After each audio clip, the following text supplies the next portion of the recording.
Sejumlah siswa SD 4 Prambatan Kidul, Kecamatan Kaliwung, Kabupaten Kudus terpaksa harus belajar di musola sekolah. Hal itu lantaran kelas yang harusnya mereka gunakan untuk belajar atapnya roboh. Di sekolah tersebut ada 3 kelas yang rusak, yakni kelas 1, kelas 2, dan kelas 3. Untuk kelas 1 dan kelas 3 atapnya roboh, sementara atap kelas 2 sudah terlalu rapuh sehingga berbahaya ketika kelas digunakan untuk belajar. Terkait informasi lebih lengkapnya akan disampaikan oleh rekan wartawan kami dari Tribun Jateng, ada Rifki Gozali yang saat ini sudah tersambung bersama kami. Halo Rifki. Halo Firda. Rifki, bisa Anda jelaskan bagaimana animo siswa ini meski harus belajar di ruang musola sambil lesehan? Untuk animo siswa selama pembelajaran tatap muka terbatas di SD 4 Prambatan Kidul terbilang tinggi karena terhitung sejak pandemi COVID berlangsung mereka belajar daring di rumah sudah setahun lebih. Tentunya pembelajaran tatap muka secara terbatas ini menjadi momentum yang sangat ditunggu-tunggu oleh para siswa. Firda. Kemudian hambatan apa yang dialami oleh para siswa ini selama melakukan pembelajaran tatap muka di musola sekolah?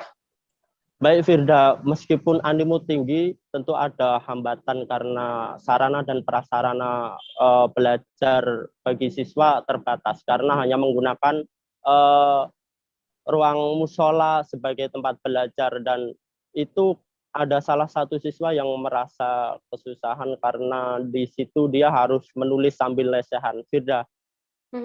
Kemudian apa yang dilakukan oleh pemerintah daerah setempat atas robohnya atap sekolah di SDN di Kudus ini? Baik Firda, untuk langkah yang akan dilakukan oleh pemerintah daerah Kabupaten Kudus terhadap robohnya atap SD 4 Prambatan Kidul yaitu dengan mengalokasikan anggaran perubahan APBD 2021 untuk perbaikan gedung di 3 kelas SD 4 Prambatan Kidul. Begitu juga dengan Ketua DPRD Kudus juga mengatakan hal yang senada bahwa dia akan mengupayakan untuk penganggaran di APBD perubahan tahun 2021. Firda. Kemudian Rifki, agar kejadian ini tidak kembali terjadi begitu, apa yang kemudian dilakukan oleh pemerintah setempat menanggulangi hal ini? Pemerintah daerah Kabupaten Kudus melalui Suku Dinas Pendidikan Pemuda dan Olahraga komitmen untuk melakukan pendataan sekolah-sekolah yang ada di Kabupaten Kudus, yaitu agar terdeteksi mana sekolah yang sedang mengalami kerusakan berat, kerusakan sedang, atau kerusakan ringan. Nantinya ke depan ketika sudah terinventarisir sekolah-sekolah yang rusak tadi, pemerintah daerah secara keseluruhan bisa lebih enak untuk mengalokasikan anggaran dalam rangka pembangunan sekolah mana yang lebih butuh anggaran untuk perbaikan gedung. Firda. Baik, Tribuners, tadi jurnalis kami juga melakukan wawancara dengan siswa kelas 3 SD 4 Prambatan Kidul, Miftahul Akbar, dan juga Kepala Sekolah SD 4 Prambatan Kidul, Himawanto. Berikut liputannya untuk Anda. Ya, berhubung ruangannya kemarin pada tahun 2020 bulan Desember, satu ruangan di kelas 1 amblong karena lapuk, sudah bangunan lama. Kemudian awal tahun 2021 kelas 3-nya juga amblong.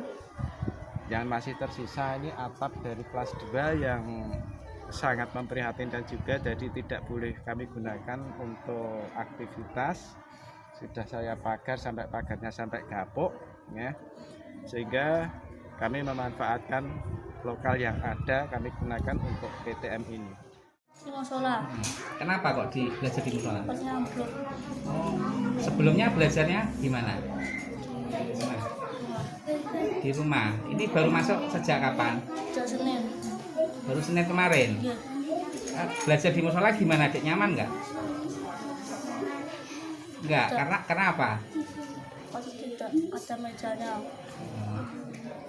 Susah nggak kalau nulis seperti di sini? Susah.